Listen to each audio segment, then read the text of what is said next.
Bonjour à tous. Nous sommes le mardi 7 avril 2026 et notre cher ami, le colonel Larry Wilkerson, est avec nous. Bienvenue, Larry. Ravi d'être avec toi, Nima.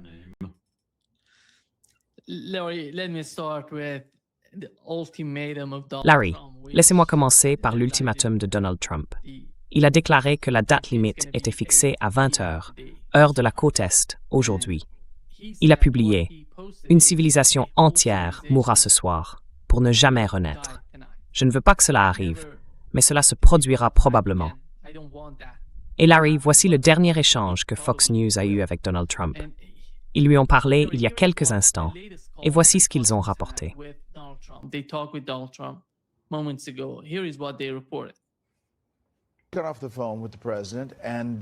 Je viens de raccrocher avec le président.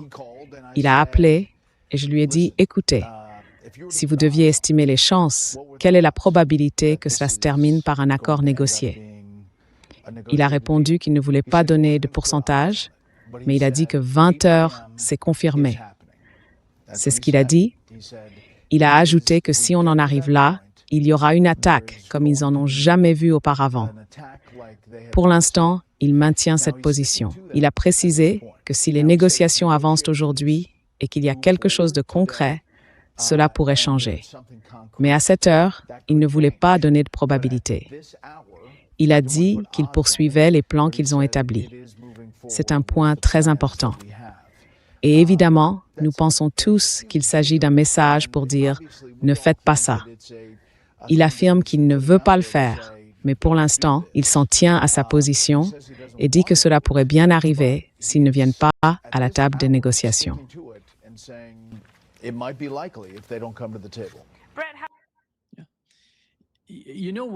Tu sais ce qui est vraiment étrange, Larry, dans toute cette négociation dont il parle?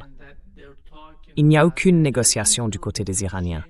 Il n'y a aucune discussion. Bingo. Bingo. Vous écoutez un homme qui évolue, et pas seulement Donald Trump. Ce présentateur de Fox aussi devient de plus en plus frustré, de plus en plus exaspéré que les choses ne se soient pas passées comme il l'avait imaginé. Et je soupçonne que c'est comme Hegseth le lui avait prédit. Peut-être pas le général Keane, mais Hegseth, lui, a sans doute été tout aussi obséquieux en lui assurant que tout irait bien, que tout serait formidable, que ce serait vite réglé, comme n'importe qui d'autre dans l'administration, et même Trump lui-même, car ils sont faits du même bois, P.T. et Donald. Ce que vous voyez, c'est un président qui ne sait pas comment s'en sortir. Il n'a aucune idée de la façon de s'en sortir. Il vient de subir une défaite tactique colossale dans le désert. Je pense que Larry Johnson et d'autres l'ont très bien analysé. J'ai entendu certaines des mêmes choses, mais je crois que nous avons perdu pas mal d'appareils et aussi des soldats. Et il n'est pas honnête à ce sujet. Il ne le dit pas au peuple américain, il ne le dit pas au Congrès que cela s'est produit. Il a subi une défaite en pleine figure. Tout cela avait été conçu comme une mission spéciale concernant le réacteur nucléaire. On pouvait le voir dans ses déclarations à Istanbul, et mon Dieu, qu'il avait l'air fatigué. Je ne crois pas l'avoir jamais vu aussi fatigué, et je le suis pourtant de près depuis environ 6 mois.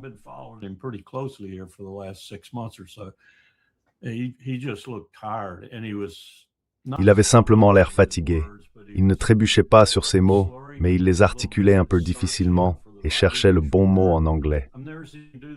Je ne l'avais jamais vu faire ça. D'ordinaire, il est très très soigné dans son expression. Il est manifestement fatigué, incroyablement fatigué. Je ne lui en veux pas. Mais il disait qu'ils n'avaient pas attaqué un réacteur nucléaire. Ils ont attaqué les Nations Unies. Ils ont attaqué l'Agence internationale de l'énergie atomique.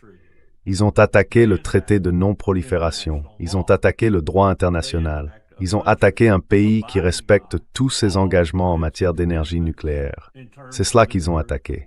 Vous devez comprendre, c'est une nation hors la loi.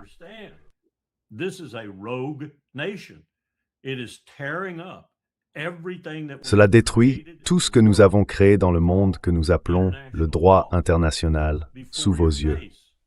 Et maintenant, il ne l'a pas dit, il le fera probablement plus tard, il répondait à des questions. Et maintenant, nous nous préparons, après l'avoir annoncé, selon Donald Trump en tout cas, à perpétrer un autre génocide. Et notez bien que je dis un autre génocide, car sans les États-Unis d'Amérique, le génocide à Gaza n'aurait pas pu être mené, pas de la manière dont il l'a été. Nous nous apprêtons donc à commettre un second génocide sous la présidence d'un second président. Et celui-ci vient de l'annoncer à tout le monde, d'un bout à l'autre de la planète. C'est quelque chose que je n'aurais jamais cru voir de mon vivant. C'est Hitler revenu sous la forme d'un Américain.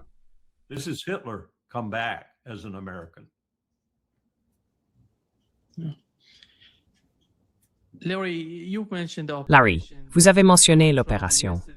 Hier, Donald Trump a tenté de défendre l'idée que cette opération avait été un succès, mais vous avez dit que vous pensiez qu'il s'agissait d'une sorte de raid en Iran.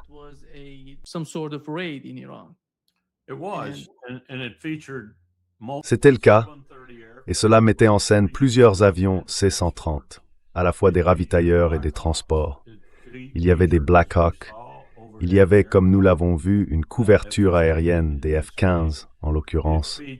Il y avait des Little Birds, probablement des OH-6, vous savez, comme ceux que je pilotais au Vietnam, par exemple.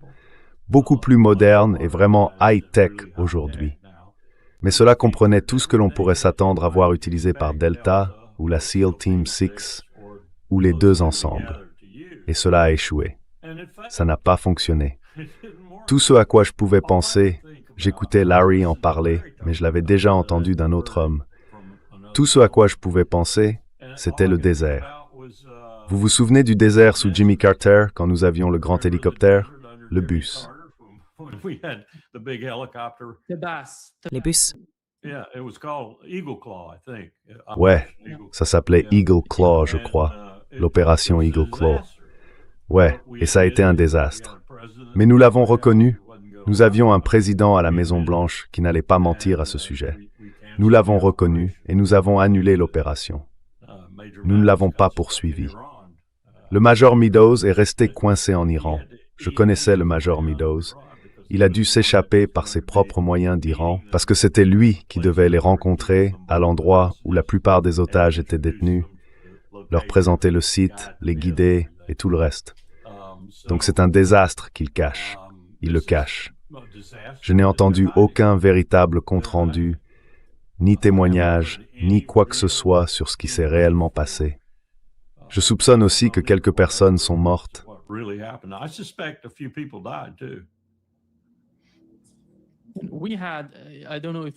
Nous avions, je ne sais pas si vous l'avez vu, nous avions une dame, les documents d'une dame dans cette scène. Ils étaient en train d'ouvrir les documents. Laissez-moi lancer la vidéo ici, car elle montre les documents qu'ils étaient en train de...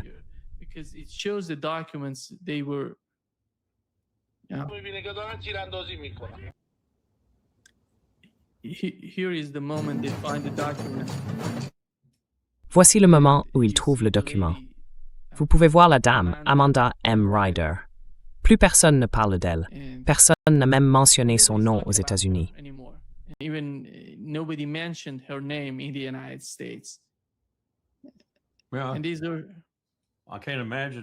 Je ne peux pas imaginer qu'ils amèneraient quelqu'un comme ça. Elle avait l'air d'une civile à mes yeux. Elle ne ressemblait pas à une militaire. Donc, à moins qu'elle ne soit une experte nucléaire ou quelque chose du genre, ils ont dû estimer que son expertise était nécessaire.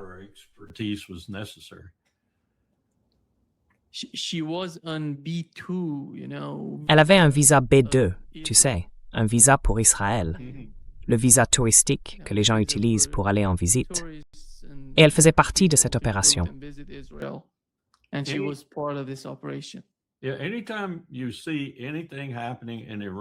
Oui, chaque fois que tu vois quelque chose se passer en Iran, sur le terrain en particulier, mais souvent aussi dans les airs, tu peux être sûr qu'Israël est impliqué. Compte sur Israël pour faire partie intégrante de l'opération d'une manière ou d'une autre, soit en fournissant du renseignement, soit en participant directement à l'action militaire. Ils seront là. Et d'ailleurs, je suis sûr que tu allais me poser la question, mais la situation au Liban semble pire qu'en 2006 en ce moment. Ils se font complètement battre. Donc tu as l'Iran. Oh, Trump ferait bien de tenir sa promesse. Israël bombardé sans relâche par des missiles venus d'Iran. Tel Aviv m'a été décrite aujourd'hui par un habitant de longue date de la ville comme étant en feu. Et tu as le Liban, et tu as Gaza qui n'est pas réglé. Israël n'a pas l'air en très bonne posture. Israel is not looking too good.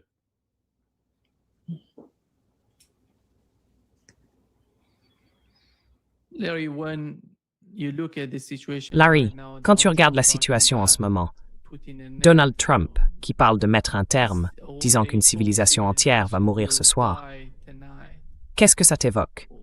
Parle-t-il d'armes nucléaires? Parce qu'on a déjà entendu le même genre de rhétorique avec J.D. Vance. Il est en Hongrie, il a dit qu'il s'y trouvait. Je ne sais pas s'il va aider Orban en Hongrie, parce qu'en ce moment, personne n'aime Donald Trump. Personne ne l'aime non plus. Oui, exactement. Et en quoi cela va-t-il être utile à Orban?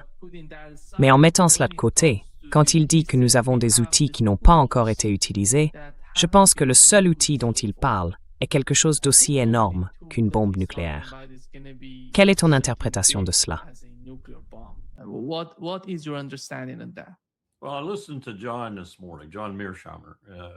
Eh bien, j'ai écouté John ce matin, John Mearsheimer. Je crois qu'il était dans l'émission du juge, et je pense bien connaître John. Il avait utilisé l'image de l'échelle de l'escalade il y a quelques mois, enfin quelques semaines, probablement des mois maintenant, et il parlait du fait que nous étions sur le premier barreau, ou le suivant, ou peu importe. À ce moment-là, John n'était pas prêt à aller jusqu'au bout, si l'on peut dire, jusqu'à l'usage des armes nucléaires. Il était un peu plus prudent cette fois, mais il était aussi, comme moi, vraiment inquiet, je crois. Et lorsqu'il s'est agi de décrire ce que faisait Trump, je ne pense pas avoir jamais entendu un langage aussi ferme de la part du professeur Mearsheimer à propos de ce que Trump avait dit dans son annonce. Il a annoncé qu'il allait commettre un génocide. C'est aussi clair que cela. C'est aussi simple.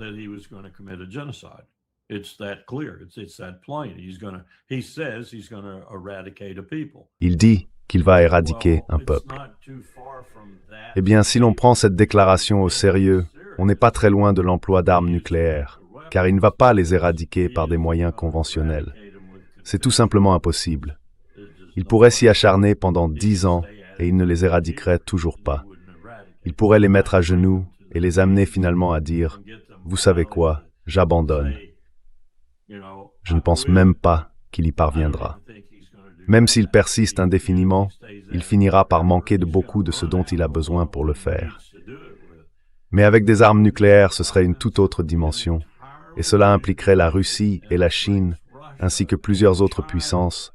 Le Pakistan me vient immédiatement à l'esprit dans le conflit. J'ai écouté Sergueï Lavrov parler. On lui a posé une question. Il est à Istanbul, je crois. Le mot « Istanbul » était inscrit sur le panneau derrière lui.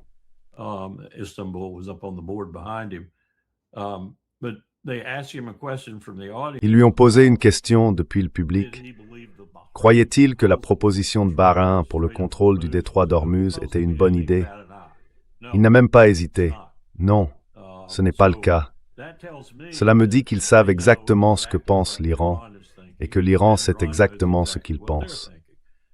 Nous envisageons donc la possibilité, si Trump devait utiliser des armes nucléaires massivement contre l'Iran, je ne pense pas que le reste du monde resterait les bras croisés. Je pense que nous serions probablement partis pour une escalade, avec des concurrents, principalement la Russie et la Chine, se tournant vers leurs arsenaux, vérifiant leurs capacités et se préparant. Parce que c'est tout simplement un pas de trop. Ce n'est pas quelque chose dont on devrait parler, même sous forme de menaces comme celle de Donald Trump. Mais c'est pourtant de cela que les gens parlent maintenant. Des gens sérieux se demandent ce qu'il a bien pu vouloir dire par ce commentaire. Ce n'est pas bon signe.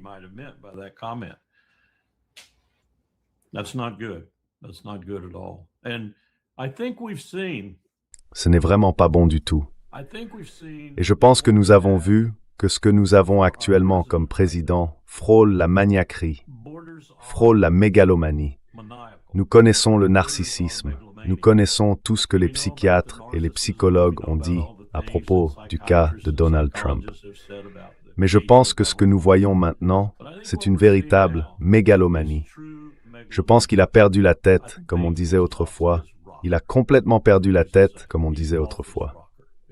Et il n'y a personne autour de lui pour le retenir. J.D. Vance ne le fera pas. J.D. Vance n'a pas le courage de le faire. Personne d'autre ne le fera. Thune ne le fera pas. Johnson ne le fera pas. Johnson est trop occupé à souhaiter l'arrivée de l'Armageddon. On ne pourrait pas inventer ça.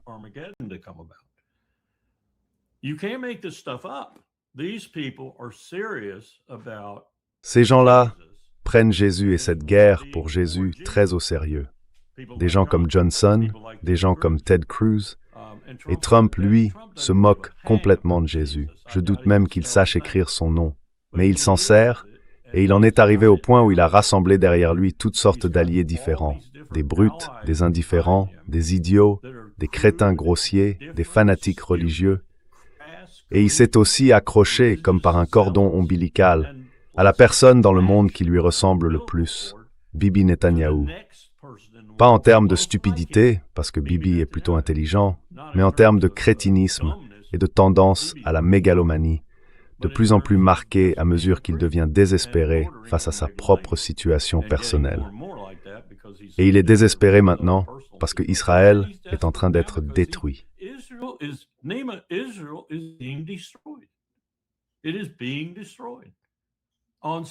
Il est en train d'être détruit sur plusieurs fronts. C'est forcément mauvais.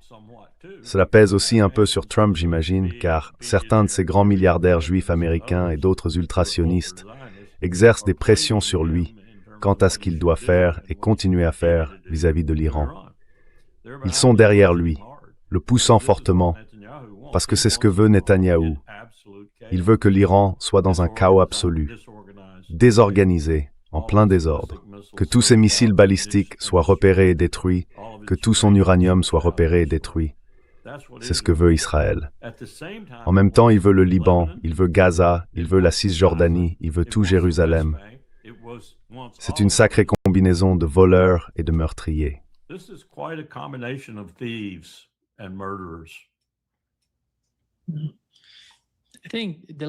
Je pense que le langage qu'utilise Donald Trump est similaire à celui qu'utilisait Benjamin Netanyahu avant lui. C'est comme une chambre d'écho.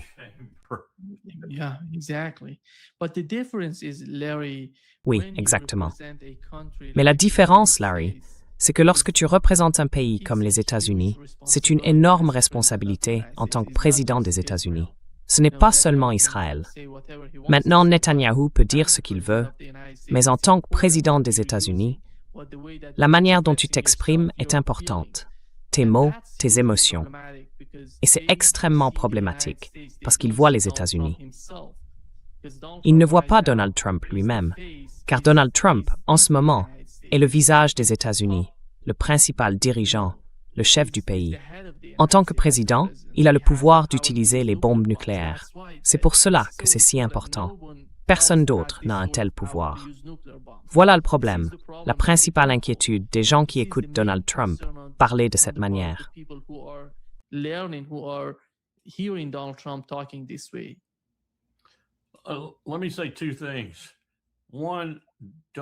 Permettez-moi de dire deux choses. Premièrement, ne sous-estimez pas Bibi Netanyahou.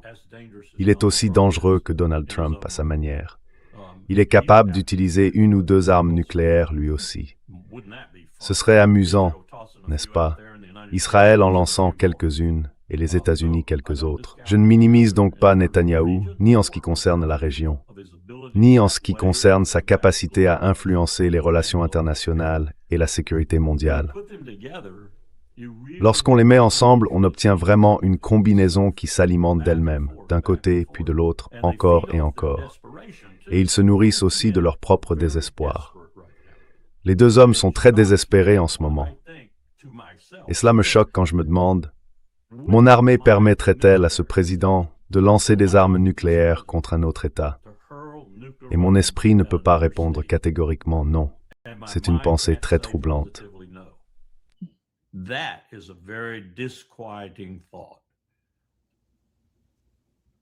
I never thought I would think that. I never thought I would think. Je n'aurais jamais pensé que je pourrais envisager cela. Je n'aurais jamais cru qu'un président utiliserait une arme nucléaire dans une autre circonstance que celle d'une attaque nucléaire préalable.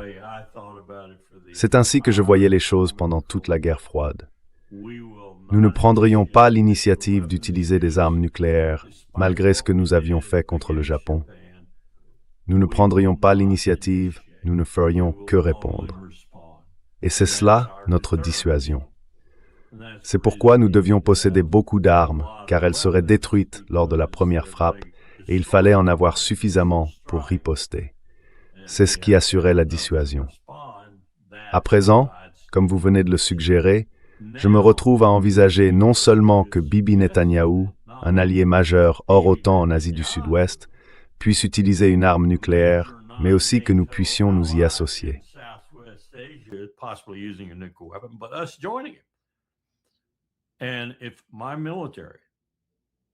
Et si mon armée ne se dressait pas contre ce président pour dire non, pour partir et refuser d'exécuter, eh bien, je n'en suis plus sûr.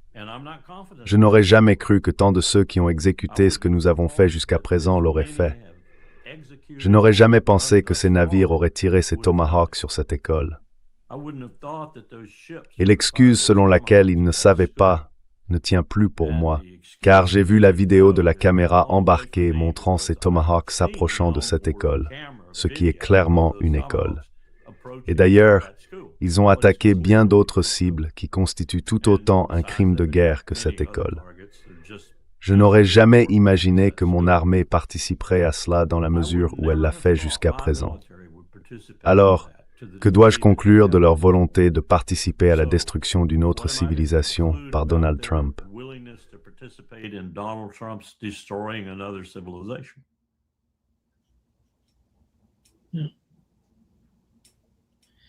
Ouais, tu sais le message qu'il a publié sur Truth Social, où il a traité les Iraniens de salauds, de fous furieux.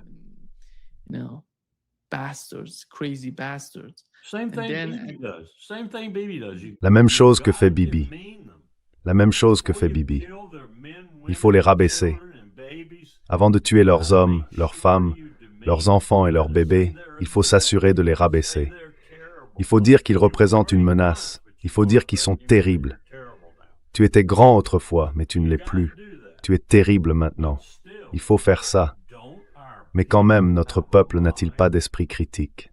Ne voit-il pas ce qui se passe? Quand un Iranien t'a-t-il attaqué pour la dernière fois, citoyen américain? Quand un missile est-il tombé au Texas pour la dernière fois? Quand un Iranien est-il descendu d'un bateau pour tirer sur quelqu'un?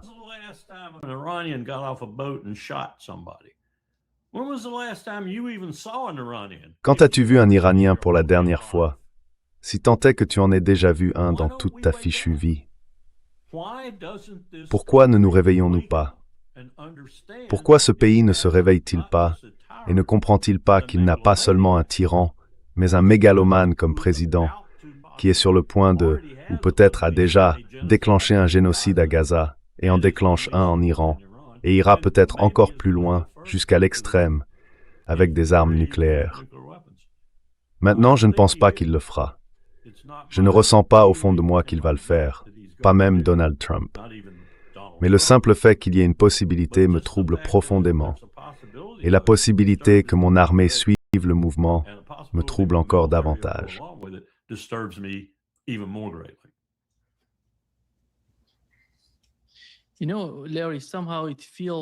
Tu sais, Larry, j'ai l'impression qu'il se prend pour Dieu, ou que Dieu lui aurait confié une sorte de mission pour Israël ou quelque chose comme ça. C'est tellement délirant, la façon dont il parle. On dirait qu'il est... Je ne sais même pas comment le décrire. Ce type est tellement dangereux, moi non plus.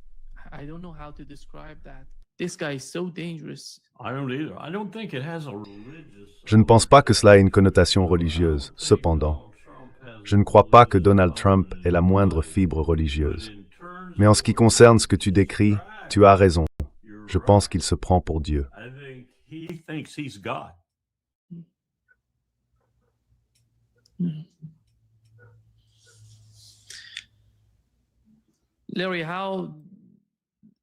Larry, comment la mission, l'opération, la soi-disant opération de sauvetage, comme ils veulent l'appeler, se répercute-t-elle sur l'invasion terrestre de l'Iran? Ce n'était pas une opération de sauvetage, c'était un raid. Mais comment cela va-t-il influencer l'invasion? Il semble qu'au fil du temps, ils deviennent sérieux quant à l'idée de passer à l'action. Aujourd'hui, nous avons appris qu'ils frappent l'île de Khark, qui avait déjà été mentionnée comme le lieu possible du débarquement. Ils détruisent les forces défensives, l'équipement défensif sur cette île, puis prévoient de la capturer, ou quoi que cela puisse signifier. Comment vois-tu ces deux éléments contribuer, ou d'une certaine manière, tirer des leçons de ce qui s'est passé jusqu'à présent?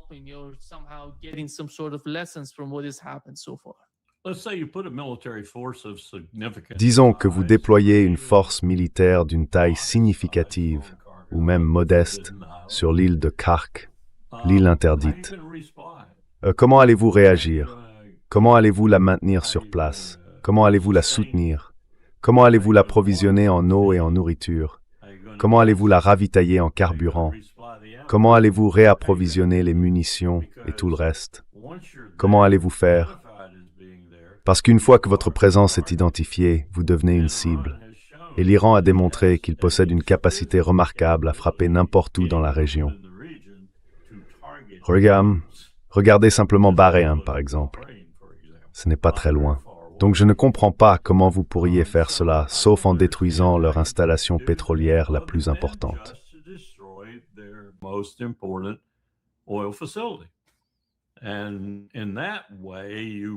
Et de cette façon, vous allez probablement retirer beaucoup de pétrole iranien du marché, du moins au début.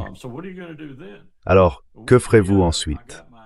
J'ai parlé avec mes spécialistes du pétrole et nous avons dit, d'accord, la Russie semble assez confiante de pouvoir supporter cela car elle dispose d'importantes réserves de pétrole.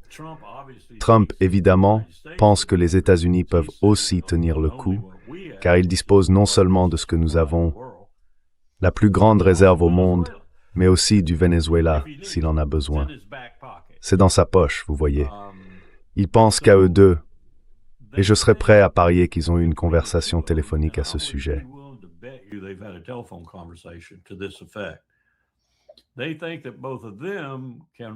Ils pensent tous les deux pouvoir surmonter la récession qui pourrait arriver, provoquée par la faiblesse des approvisionnements énergétiques, contrairement au reste du monde, pratiquement le monde entier, y compris l'Europe. Mais dans quel but et pour quelle raison? Poutine, pour gagner de l'argent. Trump, pas tellement pour tirer profit des ventes de pétrole, mais Poutine, lui, certainement. Je ne vois rien au-delà de cela, pourtant.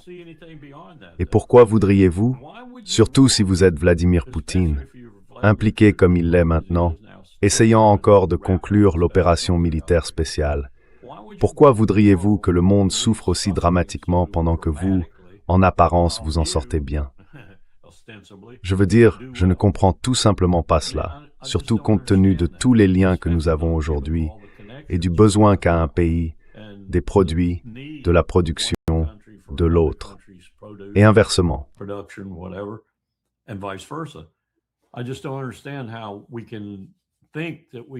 ne comprends tout simplement pas comment on peut penser qu'on peut être autarcique, qu'on peut survivre dans un monde en ne comptant que sur nous-mêmes. Et pourtant, il semble que les deux hommes, Trump, assurément, et peut-être Poutine, soient aveugles à ce risque d'une véritable crise mondiale, une crise économique. Et maintenant que les Houthis s'en mêlent, et apparemment s'en sortent plutôt bien, merci beaucoup, ils ont été assez constants dans leur frappe contre Israël. Il y a déjà des gens qui parlent de modifier leurs itinéraires, de passer par le Cap ou autre, au lieu de traverser la mer Rouge. Et si cela dure dans le temps, alors on fait grimper le coût des matières premières, soja, maïs, tout ce qui circule.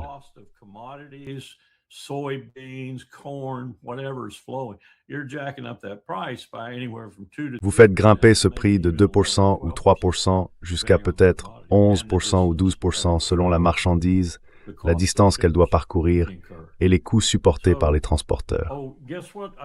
Alors, devinez quoi? Je viens d'entendre quelque chose aussi. Cela me ramène vraiment à ma théorie géopolitique et géostratégique que j'ai probablement formulée de la meilleure façon possible pour Glenn Dyson l'autre jour. C'est juste venu comme ça. Vous savez, ces sortes d'illuminations. Devinez quoi? Ils bombardent en ce moment. Devinez quoi? Nous bombardons en Iran en ce moment, sans relâche. Les chemins de fer chinois, je ne vous l'avais pas dit? Nous les bombardons partout où nous pouvons les atteindre, et d'autres chemins de fer aussi. Mais celui-là, nous le bombardons à fond.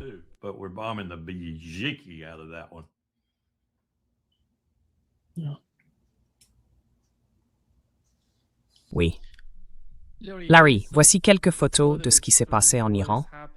Si tu regardes l'argument du côté de Donald Trump, que ces avions étaient, tu sais, d'une certaine manière coincés dans le sable, et que c'est pour ça qu'ils n'ont pas pu décoller et qu'ils ont essayé de les détruire.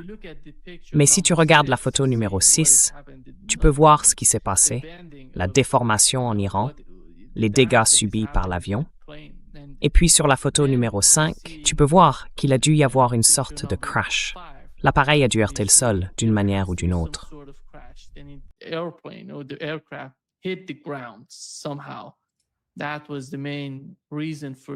Si, c'était la principale raison des dommages subis par l'avion. Et on ne dirait pas que Donald Trump, eh bien, pendant plus d'une heure, ils n'ont cessé de dire que la mission avait été un succès, qu'il faisait ceci et cela, qu'il s'était retrouvé coincé dans le sable, que le sable était trop humide ou quelque chose comme ça, et qu'il n'avait pas pu s'en sortir. Ensuite, ils ont essayé de tout détruire au sol.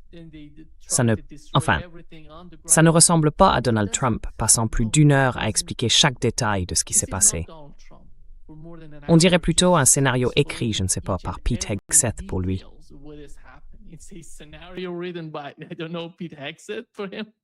Ouais, Nima, mon fils. Ouais, Mon fils a piloté ces avions dans l'armée de l'air active pendant la majeure partie de sa carrière, environ 14 ans. Des C-130 Hercules, sous différentes variantes. Maintenant, en regardant ces photos, on dirait la version des opérations spéciales, qui est équipée de beaucoup de choses que le Hercule standard n'a pas.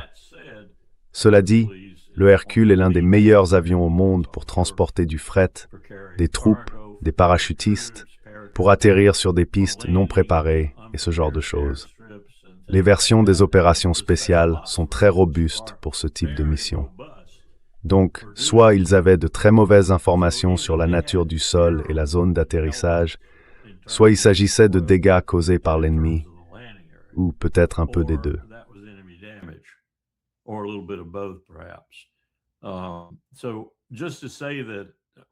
Donc juste pour dire, eh bien c'est désormais la cellule d'avion la plus prolifique au monde, je pense.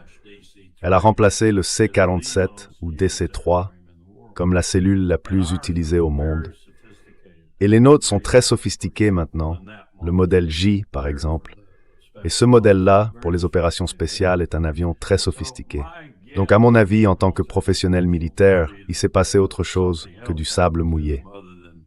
Ça ne ressemblait pas à une défaillance du train d'atterrissage, à mes yeux. Ça ressemblait à autre chose. Vous savez, votre hélice touche le sol quand le train d'atterrissage cède, s'il cède d'une certaine manière, et alors l'hélice se plie plus ou moins ou se désintègre. C'est difficile à dire à partir de ces photos.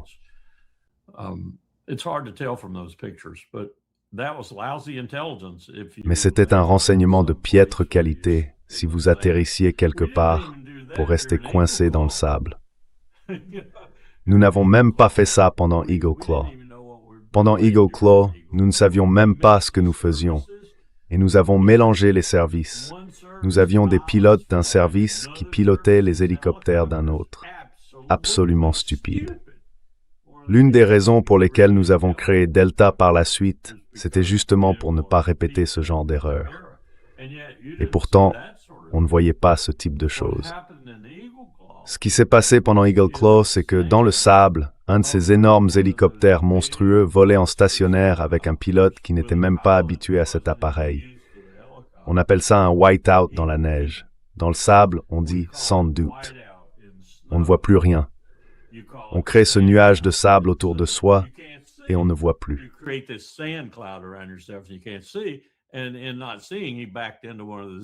Et sans regarder, il a reculé dans l'un des C-130, détruisant l'hélicoptère et le C-130. Donc, ce n'était pas dû à une mauvaise compréhension de la zone d'atterrissage. Ce n'était pas non plus à cause d'échecs du renseignement. C'était à cause de pilotes qui ne savaient pas ce qu'ils faisaient, pilotant des appareils qu'ils ne connaissaient pas. Une chose stupide à faire, mais rien à voir avec ce que c'était. Si c'était une erreur de renseignement disant « Vous pouvez atterrir là », « Oh non, on ne peut pas, on est en train de s'enfoncer », pourquoi n'auriez-vous pas envoyé un Israélien ou un Iranien renégat ou n'importe qui d'autre là-bas pour vous rapporter un échantillon de sol? Pourquoi ne pas avoir fait ce qu'il fallait pour savoir à quoi ressemblait le sol là où vous comptiez atterrir? Cette histoire ne tient pas. Ou si elle tient, c'est qu'il y a beaucoup d'incompétents dans l'affaire.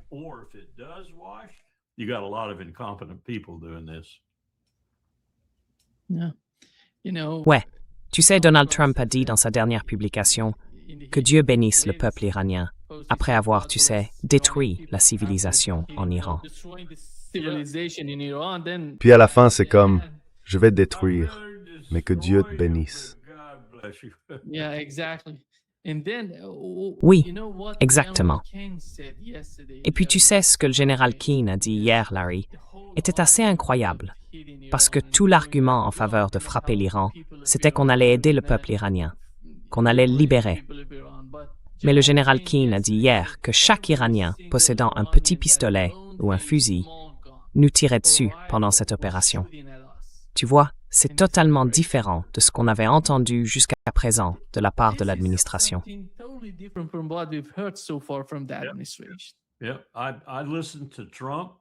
Oui, j'ai écouté Trump parler jusqu'à en être presque malade à propos du courage des Iraniens. Ils avaient été si courageux, avançant vers les barricades, et puis tout à coup, bam, en plein entre les yeux. Et les snipers, c'est le président qui parle. Les snipers étaient sur les toits, tirant sur les Iraniens qui arrivaient pour les renverser, les abattant en plein entre les yeux. Une femme, a-t-il dit, a été touchée en plein entre les yeux, et on voyait les larmes pendant que la balle traversait sa tête. Voilà le président des États-Unis en train de raconter des mensonges.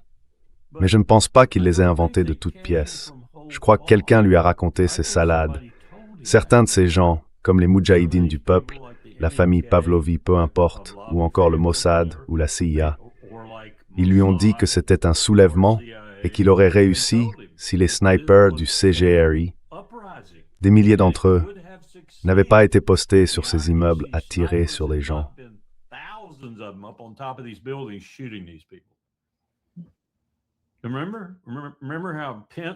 Tu te souviens? Tu te souviens de la remarque de Pence? Retournez-vous et remerciez votre agent de missile.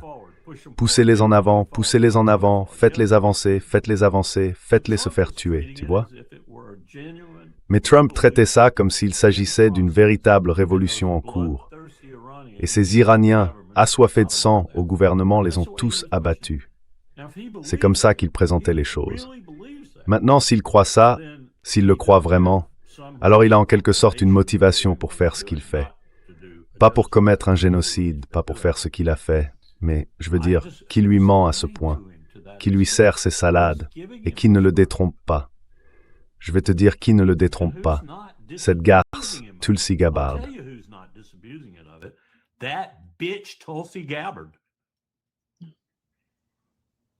Oui, Tulsi Gabbard est tellement décevante. Ouais, tu n'es un euphémiste, Roe. Oui, Donald Trump a dit qu'il avait envoyé beaucoup d'armes aux Iraniens. Beaucoup d'armes. Et il pensait qu'elles avaient fini entre les mains des Kurdes. Il a lui-même déclaré hier qu'il en avait envoyé beaucoup au peuple iranien, aux manifestants en Iran, a-t-il précisé. Et toi, Larry, quand je regarde ce qui se passe, parce que j'étais en Iran, tu te souviens, en décembre et en janvier, tout tourne autour de ça. Tu regardes ce qui se passe sur la place Maïdan, en Ukraine, tu sais, les snipers qui tirent à la fois sur les manifestants et sur les forces de sécurité, n'est-ce pas, et qui sèment le chaos dans le pays. Oui, Je pense qu'ils l'ont refait en Iran. Ils étaient préparés, militairement, économiquement. Ils ont tout fait pour renverser le gouvernement. oui, et ça n'a pas marché. Ça n'a pas marché parce qu'ils n'ont jamais eu la majorité du peuple de leur côté. Ça n'a pas marché. Ça n'a pas marché avec les moudjahidines du peuple, Pahlavi ou tous ces crétins venus de l'extérieur de l'Iran. Ça n'a pas marché avec la CIA, le Mossad, le MI6. Ça n'a pas marché. C'était Kermit Roosevelt, version revisitée, et ça n'a pas marché. Et si tu retournes voir cette révolution, je suis sérieux là. Quand tu y regardes de près, lis certains des très bons écrits des deux camps, y compris ceux des auteurs iraniens. J'ai pris soin de lire aussi des auteurs iraniens, parce que je savais que les sources anglaises seraient britanniques et les américaines un peu partiales. Il y avait de très bonnes choses. Mais quand tu lis le point de vue iranien, tu comprends certaines choses, comme quand j'ai lu sur la reconstruction et que j'ai comparé les historiens du Sud à ceux du Nord. Une perspective très différente sur les mêmes événements.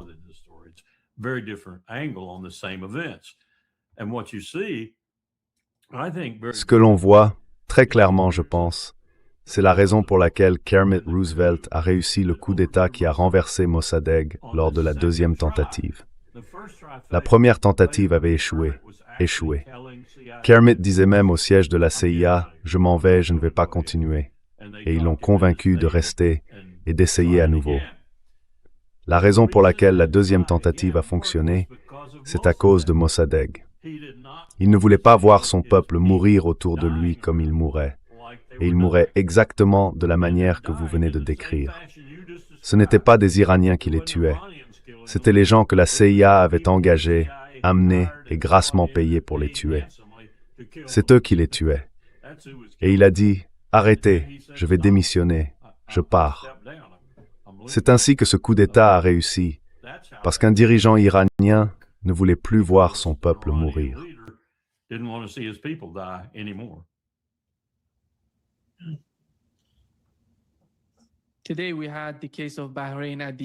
Aujourd'hui, nous avons examiné le cas de Bahreïn à l'ONU, sur lequel il fallait voter concernant l'opération militaire liée à ce qui se passe avec les Australiens pour l'essentiel, ce qui, comme vous le savez, a été vetoé par la Russie et la Chine.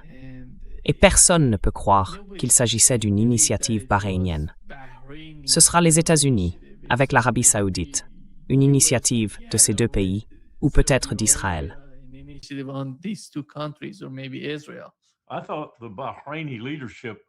Je pensais que la direction bahreïnienne avait levé le voile sur tout l'endroit. Où sont-ils? On m'a dit de sources fiables qu'ils étaient partis. Une fois la raffinerie en feu, ils sont partis.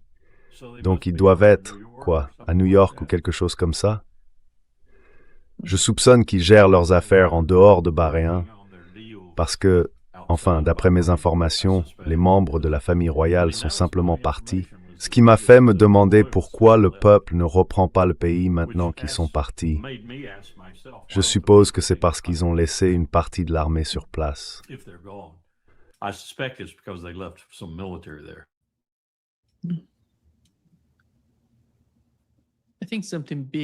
Je pense qu'il va se passer quelque chose d'important dans la région, Larry. Non seulement à Bahreïn, mais aussi au Koweït, aux Émirats arabes unis et dans ces pays-là. Tu sais, dans un avenir proche, il va s'y passer quelque chose de grand.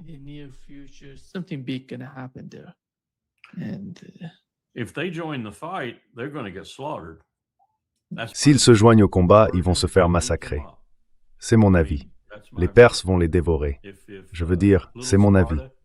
Si la petite Sparte, Riyad, envoyait sa garde nationale là-bas, vous savez, sa garde prétorienne qui est juste là pour protéger MBS, il se ferait anéantir en un mois. Il serait fini. Il ne resterait plus aucune armée dans aucun de ces États arabes. Je veux dire, si vous voulez vraiment déclencher quelque chose qui va changer le visage de toute la région très rapidement, envahissez l'Iran. Vous savez, vous, les Qataris, les Bahreïnis, les Émiratis, les Saoudiens, envahissez l'Iran. Amenez l'Égypte si vous voulez. Je ne considère pas l'Égypte comme un pays arabe. Amenez la Jordanie si vous voulez. Il ne viendrait pas. Il est trop heureux. Mais vous avez raison.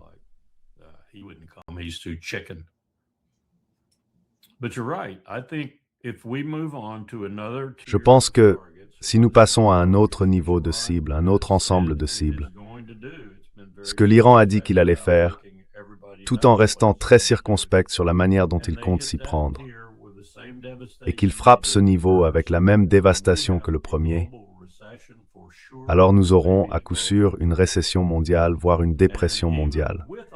Et même avec tout le pétrole dont disposent les États-Unis et tout celui dont dispose la Russie, disons-le ainsi. D'abord en Europe, ce sera 25 € le litre. En Californie, ce sera 10 $ le gallon, peut-être 15 $. Dans mon État, la Virginie, ce sera 6 ou 7 $ le gallon, voire plus. C'est exactement ce qui nous est arrivé lorsque nous avons mené l'exercice de perturbation de 2009 à Pékin. 2100 $ le baril pour le West Texas Intermediate et un peu plus pour le Brent. Les assureurs refusaient d'assurer, les transporteurs refusaient de transporter.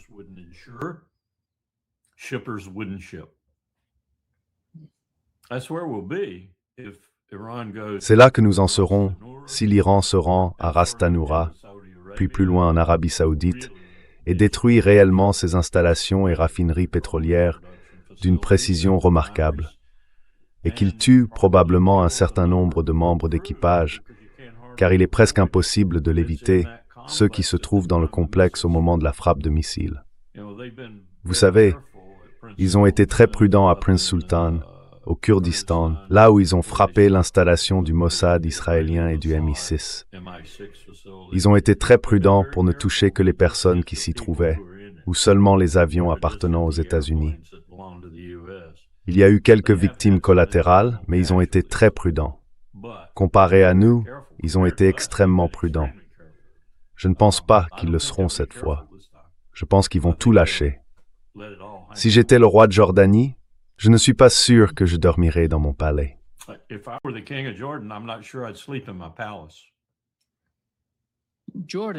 La Jordanie. Eh bien, vous savez, imaginez simplement combien de Palestiniens vivent en Jordanie. Vous savez, c'est la deuxième chose. 1 demi-million, la dernière fois que j'ai vérifié. Je veux dire, je me souviens quand le roi Hussein s'était assis avec mon bon ami de l'époque. J'ai reçu une montre de sa part, une très belle montre d'ailleurs, absolument magnifique. Personne ne sait comment la réparer cependant, car elle a été fabriquée spécialement pour Hussein. Elle porte son blason. Mais il a dit, peut-être que j'en aurai 30 000 avec moi. Et à ce moment-là, j'ai 5 millions de Palestiniens. Je dois être très prudent.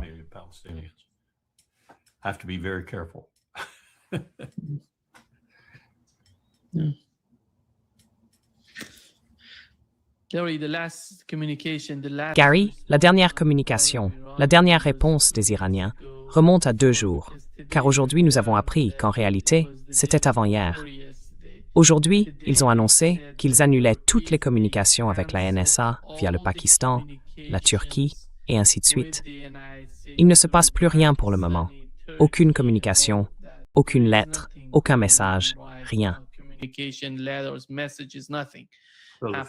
Eh bien, le plan en 5 points élaboré par le Pakistan et la Chine vient de faire pouf, il est mort.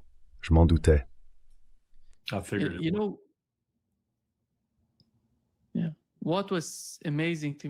Ce qui m'a frappé, c'est que l'Iran, la première ligne, le premier point, c'était que si cette guerre doit se terminer, elle se terminera sur tous les fronts. Elle se terminera avec l'Iran, le Hezbollah, Gaza, tous ensemble. Ce ne sera pas seulement à propos de l'Iran.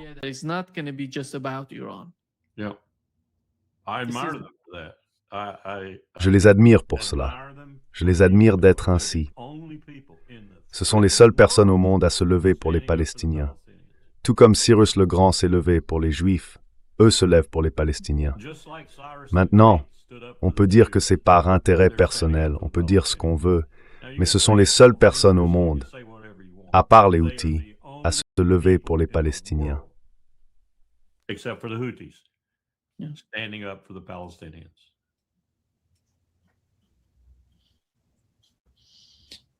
The other point, Larry, was the Strait of Hormuz. Here is what L'autre point, Larry, c'était le détroit d'Ormuz. Voici ce que le Washington Times en a dit. Le détroit d'Ormuz est la nouvelle bombe nucléaire de l'Iran. Et tu sais, quand il parle de bombe nucléaire, enfin, pas littéralement, mais sur le plan économique, c'est une sorte de bombe nucléaire qui se produit.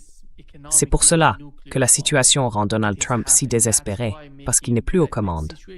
Tu sais, il me fait penser à Zelensky dans son bureau quand il a dit « Tu n'as pas les cartes en main ».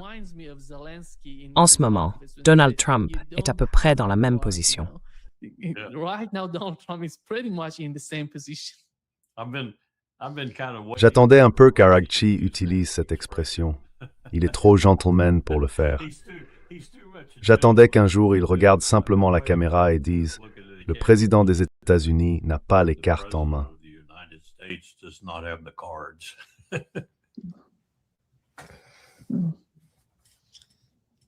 And The Strait of Hormuz, though.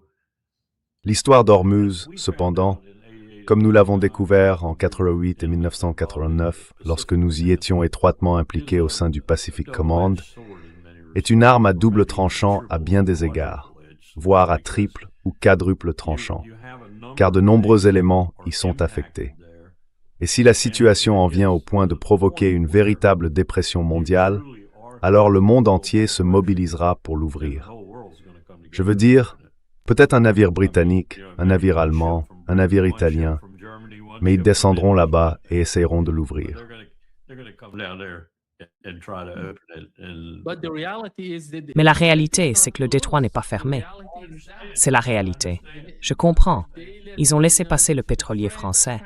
Vous voyez les Irakiens, les Indiens. Eh bien, nous non.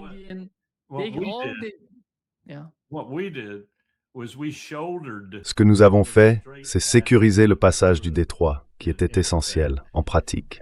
Ensuite, les navires ont pu le traverser, car personne ne pouvait y poser de mines, c'était difficile d'en poser. Les Iraniens ont trouvé un moyen de le faire une fois, peut-être plus d'une fois. Mais cela a donné aux armateurs et aux compagnies d'assurance qui les soutenaient la confiance nécessaire pour naviguer à travers, des coques grises si l'on veut, aller et retour. Maintenant, comme vous le dites, l'Iran pourrait faire exactement la même chose simplement par sélectivité. Et si cette sélectivité fonctionne en faveur du monde, disons que 60% passent, 70% passent, ils feront un pied de nez aux États-Unis. Ils s'en moquent, tant que ce qui passe leur parvient.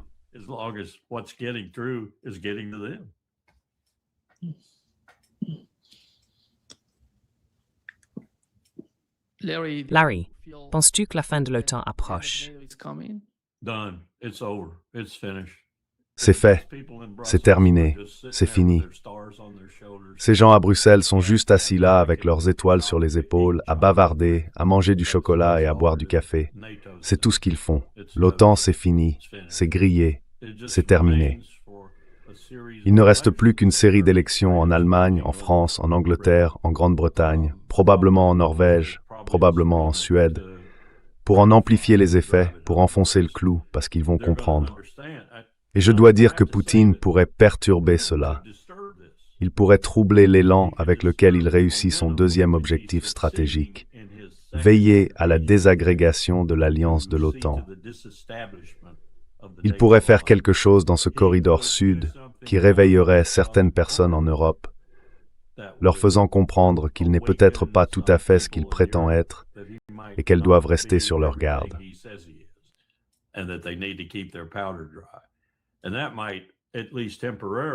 Et cela pourrait, au moins temporairement, donner un peu de cohésion à l'OTAN.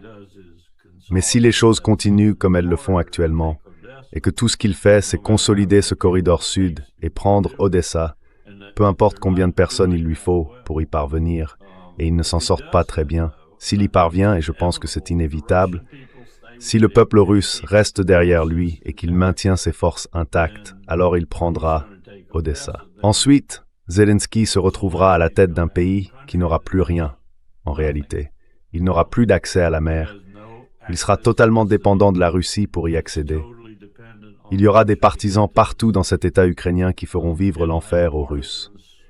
Mais je ne pense pas que les Russes s'en soucieront beaucoup. Ils érigeront probablement des clôtures, peu importe, et diront « Très bien, faites ce que vous voulez. Si vous franchissez cette clôture, nous vous tuerons. »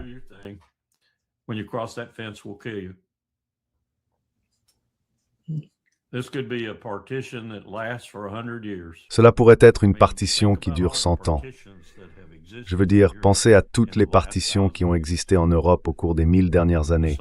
La soi-disant ligne ci, la soi-disant ligne là, la soi-disant autre ligne.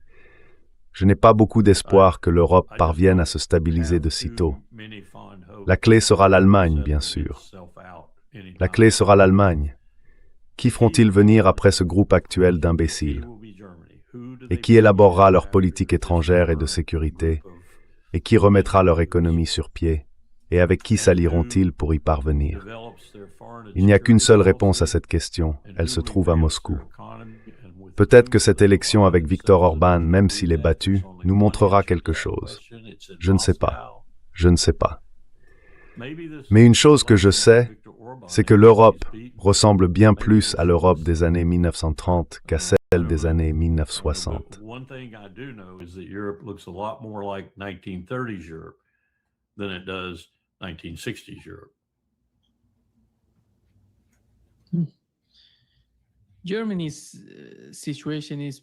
La situation de l'Allemagne est assez similaire à celle de certains pays du CCG, car ils ont accueilli des bases américaines sur leur territoire.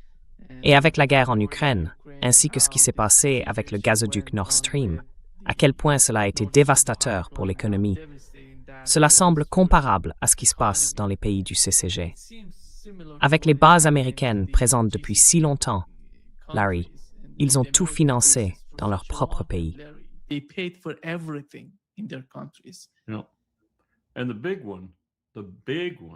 Et la grande, la très grande, et quelques autres plus modestes en Italie. Je gère un peu cette situation en ce moment avec quelques personnes là-bas. Ils comprennent maintenant, en Italie, je pense de manière instinctive, que tout cela leur coûte très cher. Or, l'Italie ne crée pas de nouvelles terres, donc quand elle nous en cède pour construire des installations militaires, c'est vraiment difficile politiquement.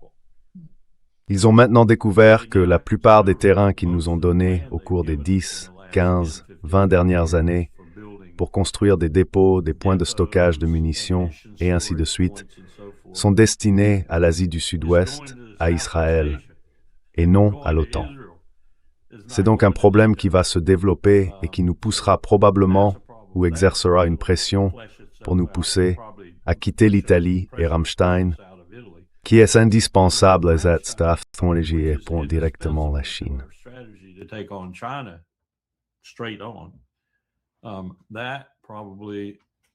C'est probablement aussi quelque chose qui sera sur la sellette d'ici la prochaine décennie, je dirais. Et il y a des gens dans ce pays, des gens à qui je parle tous les jours, qui adoreraient ça. Ils adoreraient ça parce que, selon eux, réduire le budget de la défense, le diminuer d'au moins 100 milliards de dollars par an pendant 10 ans, et récupérer ainsi $1 trillion pour d'autres usages, passe par la fermeture des bases à l'étranger et la réduction des coûts liés à leur entretien. Non seulement cela, mais ces bases on peut soutenir, et je serais de ceux qui le feraient, qu'elles incitent l'Empire à mener plus d'actions militaires dans le monde qu'il n'est nécessaire. Donc si on les rapatrie et qu'on les installe sur le territoire continental des États-Unis, ou qu'on les désactive complètement, on aimerait mon intention d'énergie, et j'ai raison de faire que ce serait une bonne évolution.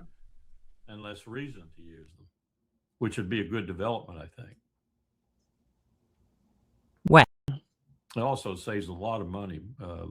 Cela permet aussi d'économiser beaucoup d'argent. La dernière fois que j'ai vérifié, rien que pour celles situées de l'autre côté de l'Atlantique, cela coûtait environ 70 milliards de dollars par an pour les entretenir.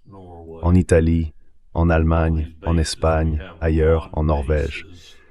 Toutes ces bases que nous avons, comme en Norvège, pourquoi ce drapeau américain là-bas? C'est une base norvégienne.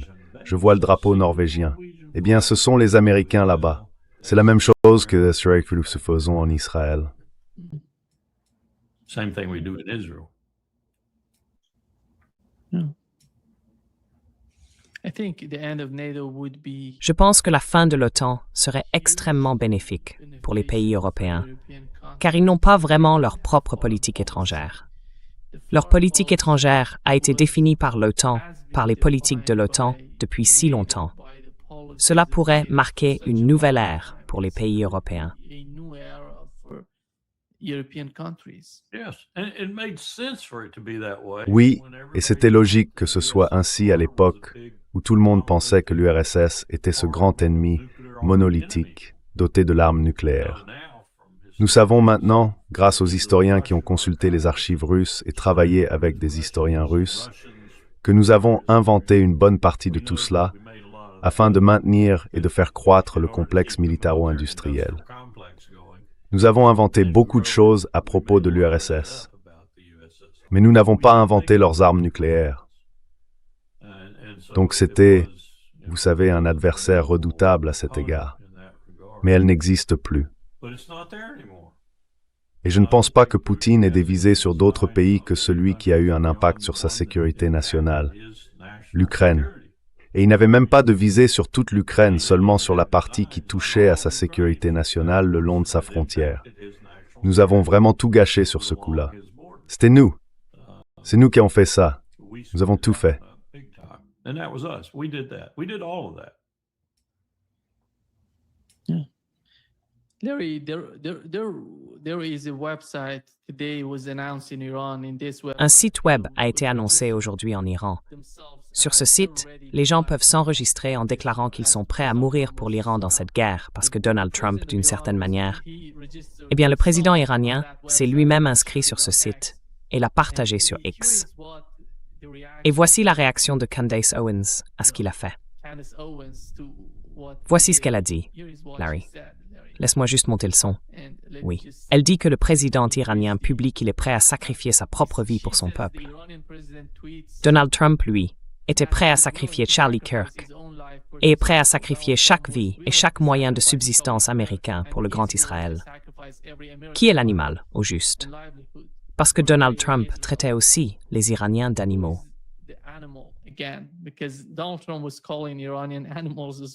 Ouais, Ouais, c'est ouais. He doesn't care, and he doesn't know. il s'en fiche et il ne sait rien de quelque autre pays que ce soit sur la on planète, the face of the earth, surtout de l'Iran. but particularly Iran. Et c'est mauvais à bien des égards, mais c'est particulièrement grave parce que des gens lui racontent des mensonges et qu'il les croit. Des gens comme Laura Loomer, Stephen Miller et Mark Levin. And Stephen Miller. And Mark Levin. Oui, Mark Levin. yeah, who came out and Qui est sorti pour dire à tout le monde que des armes nucléaires allaient être utilisées? Je veux dire, Trump se sert de lui. J'espère vraiment qu'il ne fait que se servir de lui. I hope he's just using him. Thank you, Merci. Larry. Merci Thank you beaucoup. so much. Voyons ce qui va se passer aujourd'hui, ce soir. Et Tonight, and I 8 heures, c'est bien l'heure des sorcières, non? oui, oui, exactement. Est-ce 8 heures en Iran ou 8 heures ici, Tim? No, I Non. think the- Je pense que le décalage horaire entre l'Iran et l'heure de l'Est serait quelque chose comme, would be something like 7 heures? 8 heures? yeah, ouais, 6, 7, 7 et demi, ouais, quelque chose comme ça. like that. Iran has probably L'Iran a probablement 2 ou 3 fuseaux horaires sur son propre territoire, non? Non, il n'en a qu'un seul, comme le Brésil. Donc ils ne font pas ça. Ils ne font pas de différence. Des gens intelligents. Le Brésil est intelligent aussi. Brazil's smart too. Yeah, we have just Oui, we have nous avons des fuseaux horaires au Brésil, mais elles sont ignorées. Nous utilisons un fuseau horaire uni ici. unified time Yeah. zone here. Yeah, Oui, like comme le GMT. Yeah. Ouais, ça ne change pas. Doesn't change. Vous êtes tous les mêmes. Iran the same. Yeah. Yeah, yeah. Thank you, Larry. Merci, Larry. Prends soin de toi. Thank you. On se voit la semaine prochaine, peut-être. Next week sometime maybe. Yeah. Ouais. I gotta go to Je dois aller à la conférence du réseau médiatique Eisenhower à Columbus, dans l'Ohio, le coin de paradis des États-Unis. Vendredi, hein? Yeah. Ouais, D'accord. See you soon. à bientôt. Mon gendre va conduire avec moi, donc j'ai hâte. Prends soin de toi. Prends soin de toi. Au revoir. Take care. Bye bye.